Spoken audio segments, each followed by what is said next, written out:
Roberto Cosa, ¿cómo le va? Buenas noches. Bien, Gracias por venir, ¿eh? No, al contrario. Un honor, de verdad. Estaba pensando, yo dije, es uno de los más importantes dramaturgos. Usted no esquiva semejante Y no tengo más nada que hacer. Ahora No, también es tengo periodista, ¿no? Fui periodista 20 años. Después dejé. En el año 76 dejé.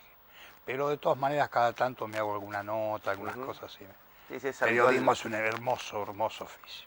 Pero, ¿nace periodista? ¿Nace dramaturgo? ¿Qué fue lo Bueno, primero que elige? En realidad yo, creo que yo nací actor. Genéticamente, si yo tengo que observarme, digo, bueno, mis condiciones eran para la actuación.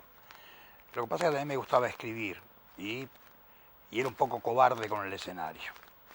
Entonces de ahí, en vez de subir al escenario, que era lo que yo verdaderamente quería, lo hice un par de veces en un grupo chiquito ahí en San Isidro, nada más que buscando mi identidad como en el teatro. Y como me gustaba escribir, para ganarme la vida hice periodismo, 20 años, y hasta el año 76 que dejé el periodismo y me puse nada más que a vivir del teatro, compartí el periodismo con la autoría, con la dramaturgia. Bueno, no hizo periodismo de modo vocacional, pasó por lugares Sí, sí. francamente importantes. Sí, estuve... Digo, usted fue periodista de La Opinión en su momento luminoso. En el arranque. Y además fue miembro de la Agencia Latina. Fui corresponsal de la Agencia Prensa Latina, la agencia cubana. Sí, corresponsal clandestino. Parecía un personaje de Graham Greene.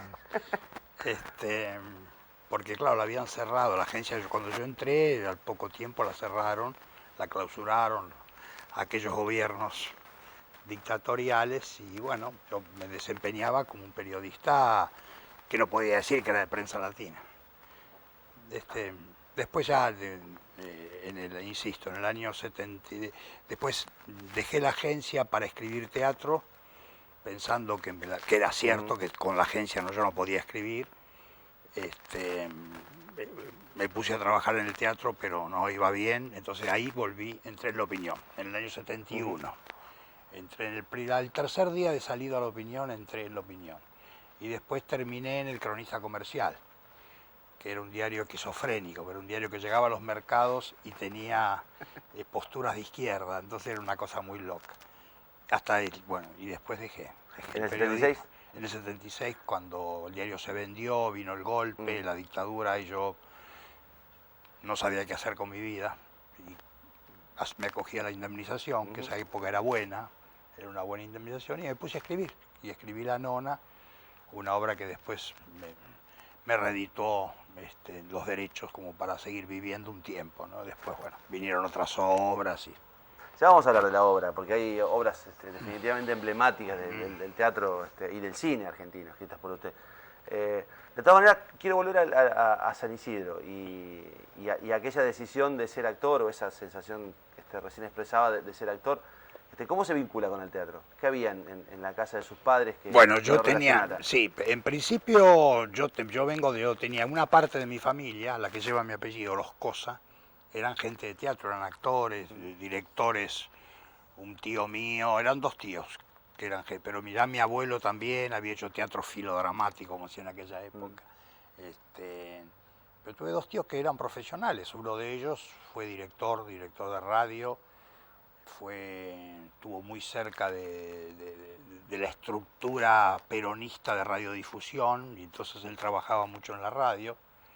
El otro era un actor cómico, un personaje de papeles chiquitos muy cómicos.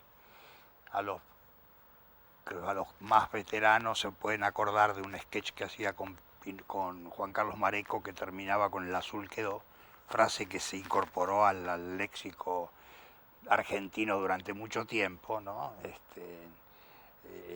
El contrincante de Juan Carlos Mareco era un tío mío. Cosa también, Miguel Cosa. Así que aquel Miguel Cosa era el partener de Mareco. El partener de Mareco, era tío mío, sí. ¿Usted se relacionaba directamente con ellos? Digamos. Yo sí, yo tenía dos vertientes. Tenía la farándula de la parte paterna, y de la materna, maestros de escuela rígidos, socialistas, algo moralistas como todo buen socialista. Así que tenía, y, bueno, la parte materna socialista, antiperonista, y la parte paterna y farandulera peronista. Así que tenía las dos vertientes dentro de mi familia, ¿no? Y de ahí tomó. De Claro, ambos y lados. de los dos lados tomé, sí, es cierto. ¿Y cuándo cuándo es que descubre que quiere ser actor y que se dedica, o que quiere, en todo caso, quiere ser actor y termina siendo escritor? Autor. Bueno, yo en realidad el teatro me costó aceptarlo porque en mi casa, por este antecedente farandulero de mis tíos, no era muy bien mirado que yo Los me viejos dedicara no al querían. teatro. No, mis viejos no eran rígidos, pero no querían. Mi viejo quería un hijo profesional, un hijo que quisiera que fuera serio, digamos, ¿no? Y yo un poco estuve bastante presionado por eso, sin que fuera autoritario, pero igual esa presión que venía de la expectativa. La expectativa de un padre también es una presión. Sí, no defraudar al viejo. Claro, la expectativa era la profesión. Y en aquella época, cuando uno llegaba a los 18 y no se había definido, esperaba hacer la colimba, que era a los 20. Así que las cosas siempre se definían a los 21, pues llegué a hacer el servicio militar. Y realmente dejé el servicio militar y ahí ya, durante el servicio militar ya yo decidí que lo mío era el teatro, que yo quería, me gustaba el teatro y no sabía, bueno, quería actuar, pero y después me puse a escribir y bueno, mi primera obra ya me puso un poco el sello de autor, de dramaturgo y a partir de ahí seguí escribiendo y dije, no, nunca más probé la actuación. ¿Y cómo se contacta con Clarín? Yo Clarín por un familiar. Es decir, mis padres eran amigos del que era el subdirector de Clarín. Y como yo estaba buscando trabajo, entonces también yo quería trabajar y es decir, había dejado el servicio militar, ahí le piden si me puede dar una mano y yo entro a Clarín como pinche, es decir, como un che pibe de la redacción, ¿no? Pero estoy poco en Clarín. Después entro a deambular en cosas buscando, no sé, realmente buscando el teatro, y hasta que entré en Prensa Latina ya en el año 60. Bueno, ahí había herbores revolucionarios, allí estaba la Cuba de Fidel. Sí, reciente, claro. Sí, y ahí, digamos, cómo funcionaba la cuestión ideológica y política. Yo era un admirador de la Revolución Cubana, de Cuba, de Castro, del Che, eran mis ídolos, ¿no? Así que a mí me sentía muy bien poder trabajar para esa agencia. Lo único que tenía que jamás leía lo que escribía porque no venían los cables de la agencia. Uno se supone que las manda a una central, la central distribuye y los diarios publican. Y cada tanto uno encuentra en un diario algo, pero yo no se publicaba nada, así que era todo muy delirante. Por eso digo yo que era, y encima clandestino, lo cual tenía su costado divertido, con algunas anécdotas divertidas. Bueno, en aquel entonces, aquel joven Roberto Cosa ya tenía definido, además de su convicción ideológica, que iba a ser autor teatral. Ahí empezó lo de la autoría. Cuando empecé a escribir, ya tardé mucho en escribir mi primera obra, pero en realidad yo la definí después, cuando la estrené la obra, porque, bueno, cuando la terminé y empezaron los ensayos y había como un entusiasmo con la obra, después tuvo mucha repercusión. ¿Qué obra fue? Nuestro fin de semana fue.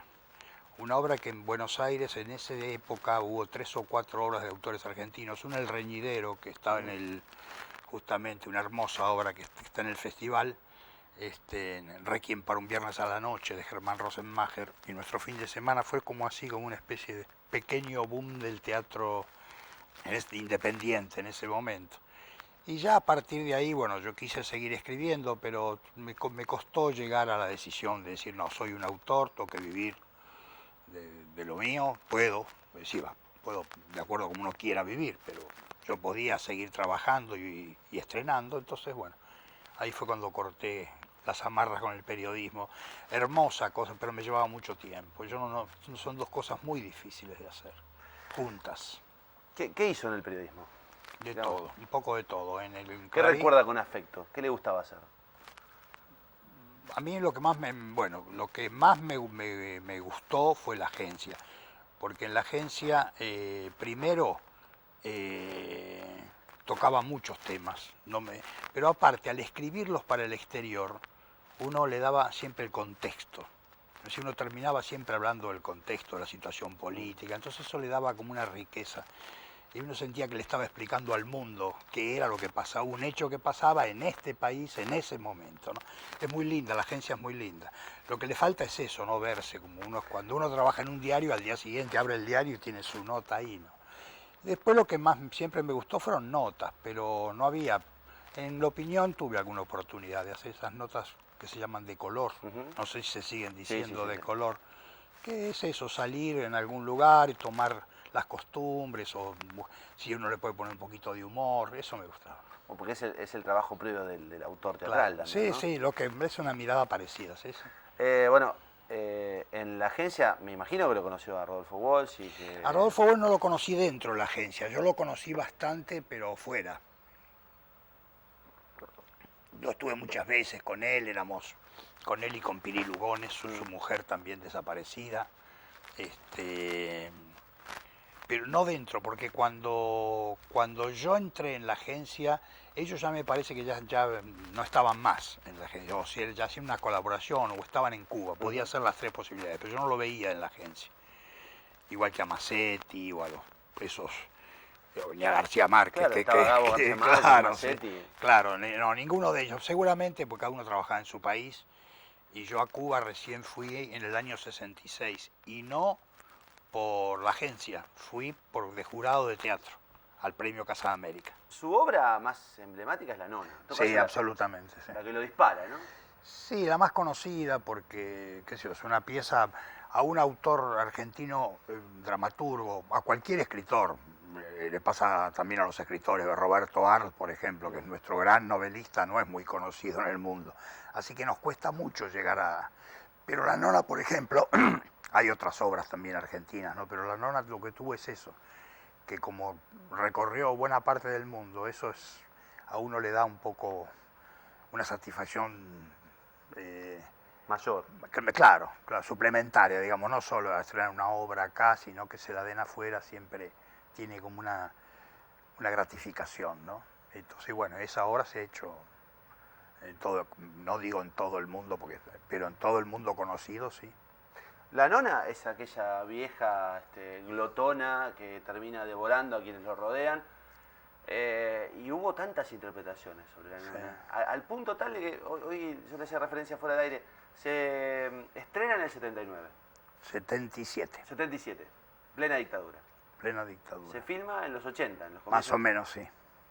Y mucha gente estaba espantada y sorprendida con el hecho de que se pudiera filmar y decir semejante cosa. Sí, porque la obra en realidad, entre comillas, era inocente, digamos, el mensaje. Era una abuela que, lo que pasa que en esos tiempos, es decir, lo que pasa con las dictaduras, ¿no? Que la gente le coloca, busca la metáfora, ¿no? Y le coloca lo que en ese momento lo tiene angustiado. En ese momento lo angustiaba la dictadura, entonces La Nona era la dictadura, como podía ser, alguno dijo el imperialismo, ¿no? Y otro dijo la inflación, porque en aquella época la inflación también se comía, ¿no? Todo aquello que es destructivo. Y eso pasaba, ¿no? Aún así nos intentaron prohibirla, nos tiraron una bomba molotov en el teatro, pero bueno, la obra siguió y no hubo problemas, y la filmación tampoco. ¿Aquel personaje fue escrito para Soriano?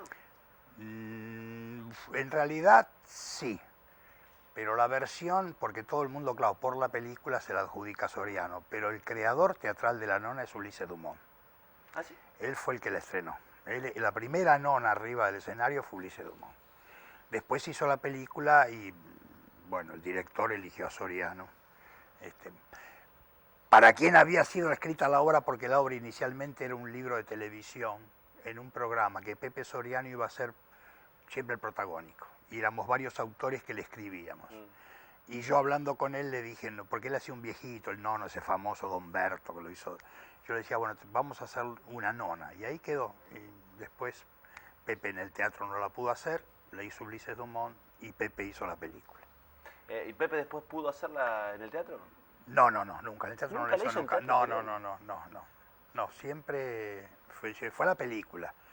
Y el creador que hizo un trabajo maravilloso era Ulises Dumont. Bueno, está La Nona, está Tute Cabrero.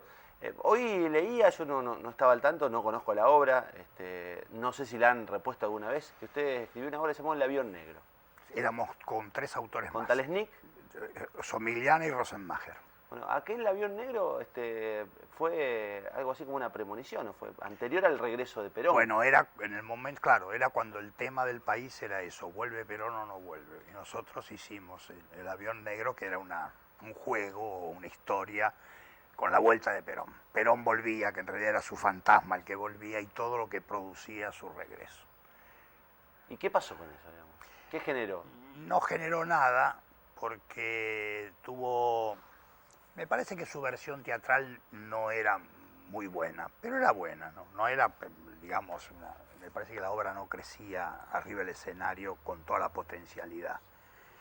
Pero pasó varias cosas, le hicimos en un teatro medio coqueto del barrio norte, el Regina, era una obra popular, era una obra... Pero aparte lo que pasó, era una obra que le pegaba a todos, le pegaba a los peronistas, a los comunistas, a los radicales, es decir, nos burlábamos de todo. Y me parece que justamente eso, ¿no? Nadie quedó conforme. ¿Y del propio Perón? De Perón también. Perón quedaba como el final, ese regreso de Perón. Al final hay siempre el vínculo de Perón es con el que lo llamábamos el hombre del bombo, un tipo que tocaba el bombo, que era, digamos, el clásico tocador de bombo de las marchas, es decir, es un personaje que lo convoca al fantasma de Perón. Y en el final el fantasma lo deja solo, es decir, se va. Digamos, un poco sería una metáfora un poco lineal, el pueblo se quedó solo, ¿no? ¿Nunca tuvo inclinación hacia el peronismo? No. Y es curioso que en los 70 y en semejante fervor no haya sido seducido, digamos, Porque yo tuve... Que sedujo a muchos, ¿no? Sí, sí, claro. Y yo revisé bastante al peronismo a partir de los que estaban seducidos por el peronismo, que eran amigos míos. Caso uno de Rodolfo Walsh, el otro Pacurondo, para nombrar un santafesino. Sí. Y mucha gente, ¿no? Es decir, lo que pasa es que a mí lo que me pasaba era que yo me crié en un lugar gorila. Yo tenía 10 años cuando Perón toma el poder. Y yo me cargué mucho eso. Después hice una revisión porque me di cuenta de que eran peor los antiperonistas, pero yo nunca pude ser peronista, ¿no? A Perón no le creí, pero sí revisé mucho la figura de Eva Perón. Yo con Eva Perón cada vez estoy mejor. ¿Ah, sí? Ella me parece una tipa muy interesante. Yo creo que ella en serio era una revolucionaria, primaria en algunas cosas, desde mi mirada socialista, digamos, pero era una tipa realmente auténtica. Yo creo que Perón más que nada era una estratega y un milico, y esas dos cosas las tenía muy, muy con él, ¿no? Y cierto oportunismo político, esta cosa de juntar a Hitler con Marx, como esas cosas de Perón que siempre... Y la prueba es lo que pasó después con los montoneros, ¿no? Es decir, usarlo después... Hay un libro de Osvaldo Soriano, que fue amigo suyo, ¿no? No habrá más pena ni olvido. Que usted llevó, en todo caso, colaboró con Olivera, en todo caso lo Sí. convirtió en guión cinematográfico. Sí. Creo que hay un fragmento de No habrá más penas ni olvido, ¿puede ser? A ver si lo tenemos ahí en boca.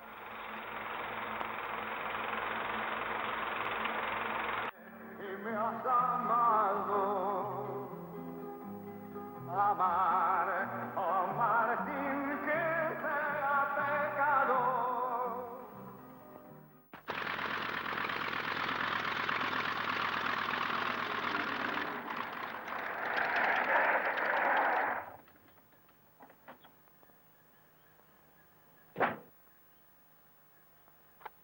Levantá las manos y bajá.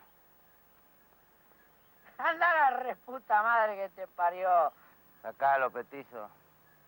¿Qué haces, pendejo? Bajá, vamos, bajá. ¿Qué pasó, che? ¿Ensucié mucho el pueblo? No te hagas el piola que acá se te termina la cuerda, payaso. ¡Baja! No. Si me vas a matar, mejor que sea acá. Pará, petizo. ¿Quién te manda? ¿A mí? Nadie. Yo no recibo órdenes, viejo. Nunca. Por eso siempre ando dando vueltas por ahí. ¿Por qué lo defendés? ¿A quién? Al coso ese, el delegado. Ah, Fuente. Ah, porque es peronista. Y buen tipo. Pendejo, gorilón. ¡Cállate, querés! Niño bien pretencioso y engrupido.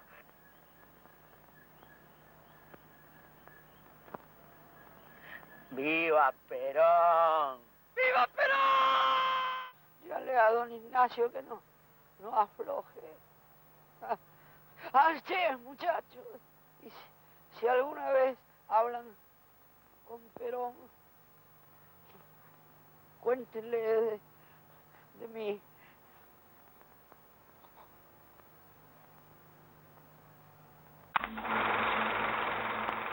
Bueno, acá comparte naturalmente el mérito con Osvaldo Soriano, pero había que llevarlo al cine eso.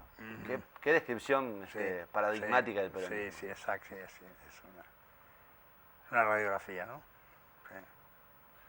El peronista de izquierda diciendo que lo defiende el delegado porque es peronista, y el peronista de derecha fusilándolo al grito de Viva Perón. Viva Perón. Es impresionante que usted haya tenido la oportunidad de... Digo, me impresiona saber que usted trabajó sobre... Sí, trabajamos fue una muy linda época. Muy linda época porque ya se veía que el régimen se terminaba. Osvaldo Soriano ya estaba volviendo, él se exilió, tuvo que exiliarse en París. Y había como un lindo grupo, decía Olivera, estaba muy caliente con la película, se creó un lindo momento. No fue la única participación, ni mucho menos, en el cine que... No, yo tengo la versión de Gepetto? La Nona, la versión de Gepetto, Tute Cabrero, que primero fue guión de cine y después obra de teatro, hizo lo que suele ser, y después una película que yo aprecio mucho que se llama El Arreglo, que dirigió Fernando Ayala, que el libro lo hicimos con Carlos Omiliana y yo, porque fue un libro original, digamos, todas las demás son versiones, continuidades de una obra teatral, en cambio esta no, esta fue original, libro, todo, hecho para Aries, la empresa de Ayala y Olivera. Ayala después murió, la dirigió Ayala, esa sí, con Federico Lupi, Y de Gracia, ¿no? con Julio de Gracia, con Rani, una película que yo, porque incluso está bien filmada, Ayala la filmó bien, creo que es una película buena. El arreglo habla de la corrupción Claro, financiera sí. en la dictadura, ¿no? No, eso es lo que ellos querían, porque ellos habían hecho Plata Dulce. Plata Dulce, sí. Y nosotros dijimos que no, que íbamos a escribir otros libros. Y el arreglo es que en un barrio, que está basado en un hecho real, que lo trajo Somiliana, en un barrio popular, y ponen el agua corriente. Pero lo ponen como la división, es decir, de estas cosas legales, la división geográfica de la zona, pasaba por la mitad de la calle. Entonces a una mitad de un lado le queda el agua y la otra no. Sí. Entonces, ¿qué lógica es que aparezca el capataz que dice, bueno, sí, yo tiro los caños y ahí todos arreglan y tienen que arreglar todos, porque si no, y hay un tipo que dice que no, que es Lupi. Esos tipos honestos y que no, bueno, deriva después en un final que lo escribimos patético, pero Ayala le puso una llamita de esperanza. Digamos, recién me decía que usted era digamos, que el trabajo original del autor teatral en este caso es el de observar mucho la realidad, porque imagino que el teatro, aunque convertido después a veces en caricatura, a veces en símbolo, no es otra cosa que la proyección de los conflictos humanos, ¿no? Arriba del escenario. Yo creo que sí, sí. Es decir, el teatro tiene mucho de contingente, ¿no? De vínculo con la comunidad. Ahora, por ahí el teatro se ha ido como distanciando un poco en la medida que necesito encontrar un lenguaje más metafórico, con esta costumbre de la imagen que tenemos, ¿no? El teatro se está apoyando mucho en la imagen, en la cosa más ritual, ¿no? Más que el teatro que yo empecé a hacer, ¿no? Pero de todas maneras sí, el teatro es... Porque el teatro es aquí y ahora, lo que decir, un espectáculo de teatro es hoy, por única vez, en la historia y en la vida. Mañana se repite, pero es otra cosa, porque otro es el público, entonces es un hecho no puede el espectáculo aspirar a la inmortalidad, decir, bueno, a mí dentro de 20 años. No, es hoy. El éxito tiene que ser hoy, el resultado se ve hoy, ¿no? Esto es lo que tiene el teatro, que lo hace diferente también. Usted ha confesado más de una vez que ha escrito para actores, o que ha construido obras pensando en el protagonista. Sí, hubo un caso. Yo construí una obra que fue especialmente, me convocaron para escribir una obra para Alfredo Alcón, Ajá. que se llamó De pies y manos, que se estrenó en el Teatro Cervantes en el primer año de la democracia. Es así. Después otras obras, a veces se me cruza un actor, y después, cuando la escribo a solas, pero yo he hecho también trabajos con los actores, es decir, tener una propuesta inicial y empezar a armarla con los actores. No escribirla con el actor, sino proponerle cosas al actor, buscando estímulos desde el actor, y he escrito obras así. Carela fue algo así como su actor, ¿no? No, más que Carela, mis actores son Dumont, primero, que estrenó varias obras mías, y Brandoni, que también. Lo que pasa con Carela es que era un actor con el que yo siempre quise trabajar. Trabajó en De pies y manos, haciendo la contrafigura de Alfredo Alcón, y después hizo cuando dos obras de teatro abierto se juntaron, Gris de ausencia y El acompañamiento, hubo unos reemplazos ahí, él hizo un personaje momentáneo en una obra mía. Pero no, yo Carela, me hubiera gustado trabajar más con Carela. Pero el actor que más obras me estrenó es Ulises Dumont, y después Brandoni. Nada menos, ¿eh? Sí, no. Ni más ni menos. No, sí, estoy totalmente agradecido a ellos. Yo quiero mucho a los actores, los quiero mucho porque, es decir, me completan. Sí, yo la nona de Ulises Dumont para mí era mágica, porque había encontrado tanta cosa el personaje, ¿no? La prueba es que después no pude ver ninguna más. No hubo un actor francés, un actor importante francés que fue candidato fue ternado para el premio Molière por La Nona, y yo la fui a ver porque era París. Dije, bueno, yo en general trato de no ver mis obras, dije, bueno, La Nona en París. ¿Cómo no voy a ir? ¿Cómo no voy a ir? Y bueno, pero yo lo veía y me daba cuenta que estaba bien. Digo, no, evidentemente, es un muy buen actor, pero no, encima era grandote, es decir, para los que se acuerdan un poco, era el carnicero de una película Delicatessen, que acá que llamó mucho la atención, es de un tipo grande. Yo quería a Ulises Dumont, que chiquito. Esa era la nona. Esa es la nona, sí. Y uno se apega, por eso yo no veo versiones segundas de mis obras. A veces por ahí algunos actores, claro, le duele que uno no los vea, pero que yo les digo, si yo voy a ver, voy a mirar, voy a buscar el original de la primera versión, porque es inevitable, ¿no? El actor es fantástico en eso, sí.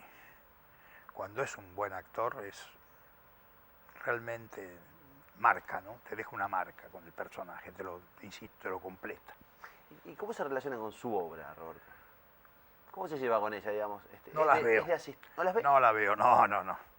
No, son viejos amores, se acabó, terminó, no las veo, no. Por eso me pasa esto, que a veces me invitan, me dicen, mirá, estamos haciendo tal obra, no queréis. Yo les digo, no, porque me haces encontrar con una exnovia, ella está vieja, yo también, estamos viejos los dos, no.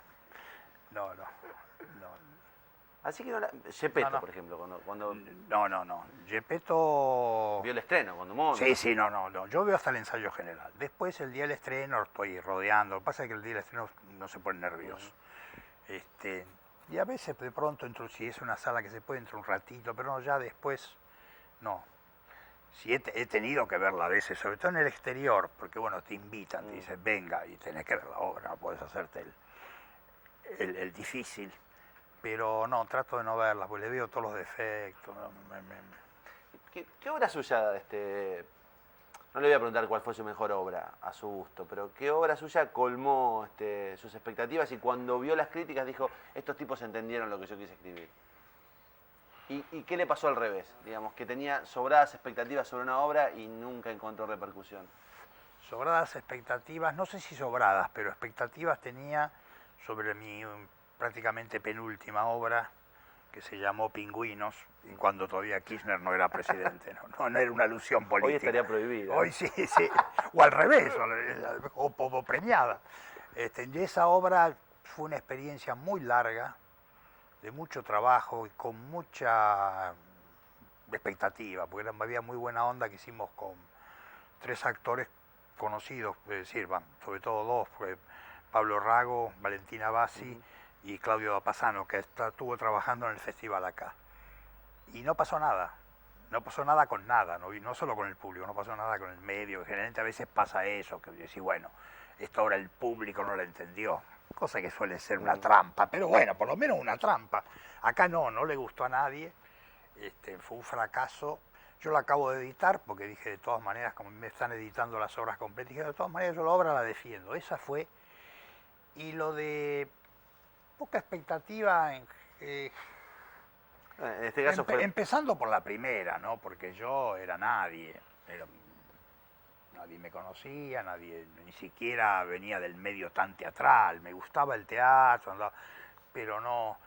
Y tuvo una repercusión muy grande, venían todas las figuras, los actores para mí emblemáticos, venían a verla y me felicitaban. Eso para mí era una sorpresa de todos los días.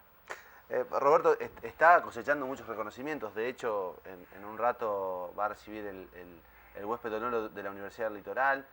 Está digamos, instalado en el mundo del teatro y de la dramaturgia como el más importante dramaturgo. No lo discute casi nadie.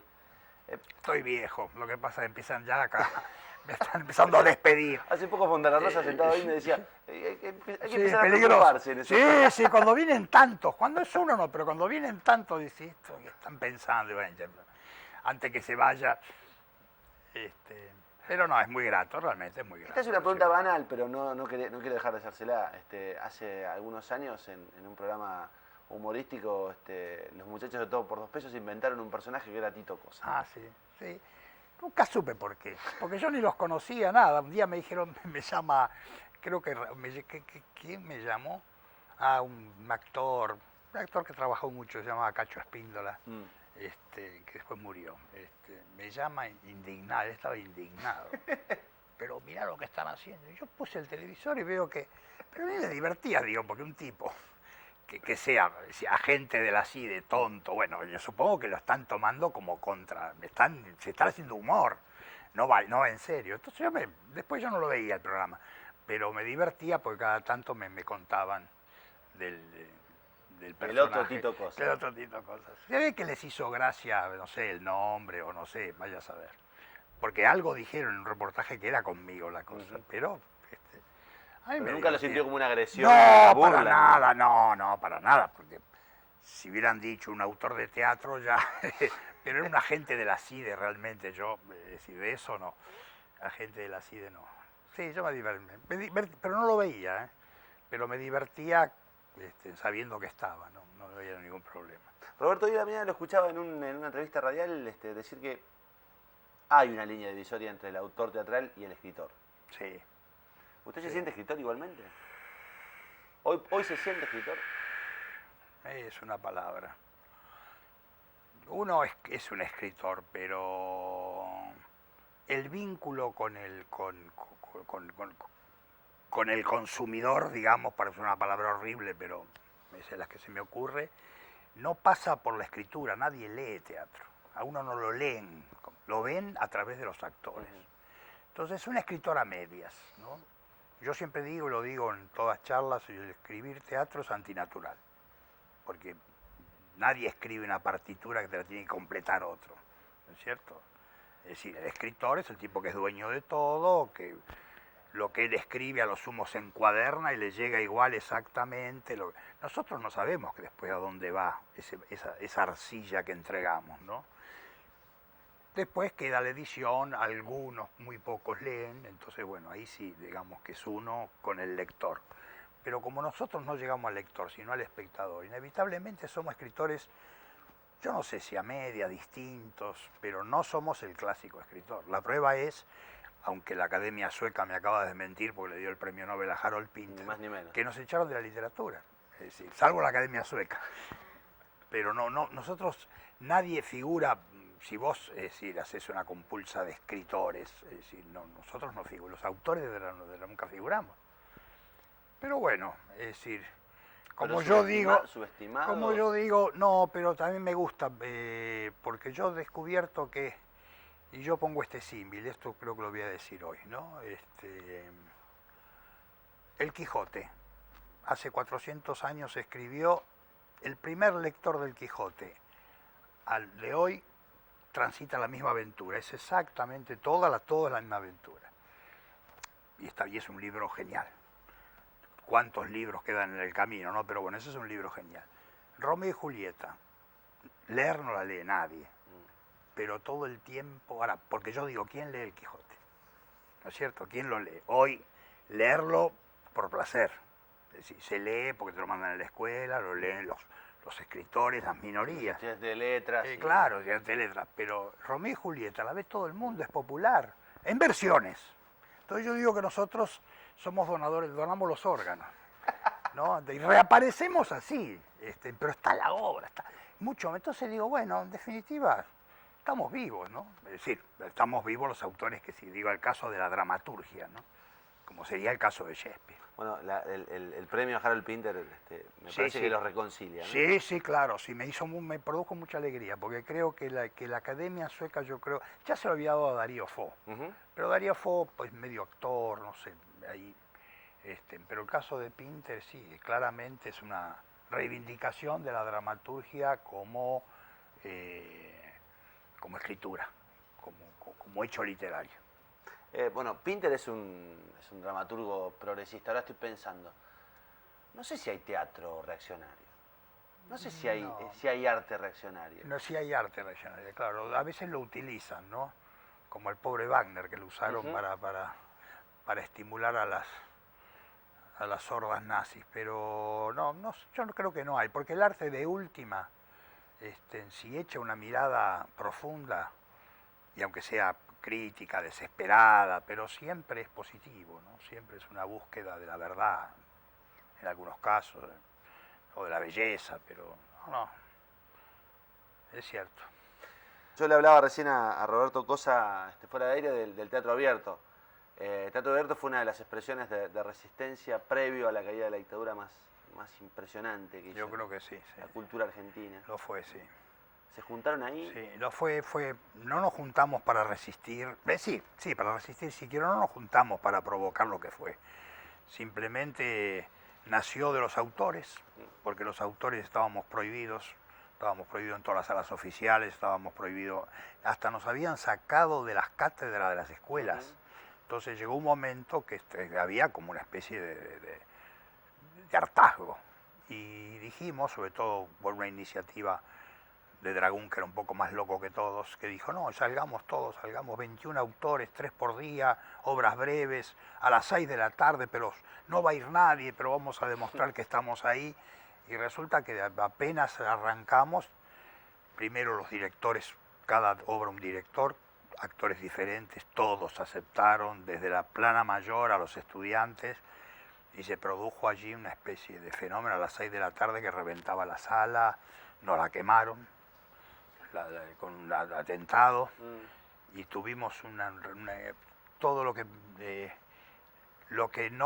los militares no querían se produjo, que fue una reacción muy solidaria a la gente de la cultura, incluso gente que no era, digamos, lo que uno llama gente de izquierda, no, gente, empresarios de teatro que nos dijeron vengan acá. El diario Clarín, que estaba calladito porque no era época para hablar mucho, sacó una editorial criticando. Sí, fue como una especie de fenómeno muy interesante. Y bueno, como vos decías, una resistencia, un acto de resistencia cultural. Incluso la generación, esta reunión de autores, se hacía en la madrugada. Sí, se ensayaba a cualquier hora. Había como una especie de mística, se creó, ¿no? Entre gente que seguro pensaba diferente. La prueba es que terminó teatro abierto y nos dispersamos todos. Pero vino la democracia. Vino la democracia. Y cada uno se fue a un lugar distinto de la democracia. Sí, claro, afortunadamente. Pero quiero decirte que había como una mística, una cosa, algo que todos queríamos estar, que sentíamos que que nuestro arte servía para hacer algo más, hacer algo por la sociedad, protestar. Fue muy, muy importante. La prueba es que de pronto parece injusto decir que estábamos bien en esa época, pues estábamos en la dictadura, pero nosotros, los que trabajábamos en teatro abierto, nos sentíamos bien. Y cuando uno ve la película, uno nos ve eufóricos, ¿no? Es decir, bueno, es sentir que lo que uno, el teatro que uno hace y que ama, también sirve para hacer algo más que arte, ¿no? Sino para, es decir, insertarse en la sociedad, ¿no? Sí, eso fue maravilloso. Bueno, yo lo voy despidiendo con una pregunta compleja, porque me imagino que después de todo lo vivido debe ser complicado ser o tener una mirada optimista sobre el futuro. De todas maneras, digo, aún hoy persiste a la hora de sentarse a escribir una obra, si es que está escribiendo algo ahora. Sí, estoy escribiendo. Persiste esta idea de utilizar el teatro y la mirada que eche sobre la obra como con objetivos transformadores, digamos. Aún hoy persigue Sí. transformar al Sí, al yo público. creo que el teatro no transforma a la sociedad, ni mucho el arte en general, ¿no? Yo creo que son pequeños hechos, pequeñas pulsaciones que andan a los que uno llega, y de pronto a lo mejor, si por ahí un espectador, lo que uno está hablando, está diciendo, hay obras que son más directas, otros menos, pero un espectador por algún lado se conmueve, y bueno, esto es lo que puede hacer el teatro. Yo sigo siendo en eso totalmente optimista, ¿no? Usando la palabra, yo creo que, es decir, o vamos hacia la civilización o vamos hacia la destrucción. Prefiero creer, yo no estaré en ninguno de los dos casos, pero yo prefiero creer que vamos a la civilización, ¿no? Y creo que, bueno, lo que pasa es que las utopías aquellas de que en el 60 nosotros discutíamos, la discusión era cuándo iba a cambiar el mundo, si dentro de 15 años, dentro de 10, del tiempo. Bueno, todo eso fue una ingenuidad, se vino abajo, pero no los principios, ¿no? No. Ya que estamos en estos días, hay que terminar con el señor Bush.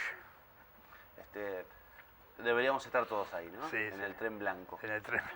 Bueno, de hecho creo que hay una estamos, sensación de que sí, estamos. Yo creo lo bueno que tiene es cómo esto es bueno, ¿no? Como no somos los izquierdistas de siempre, sino el pueblo, ¿no? Hay un rechazo generalizado de la gente, ¿no?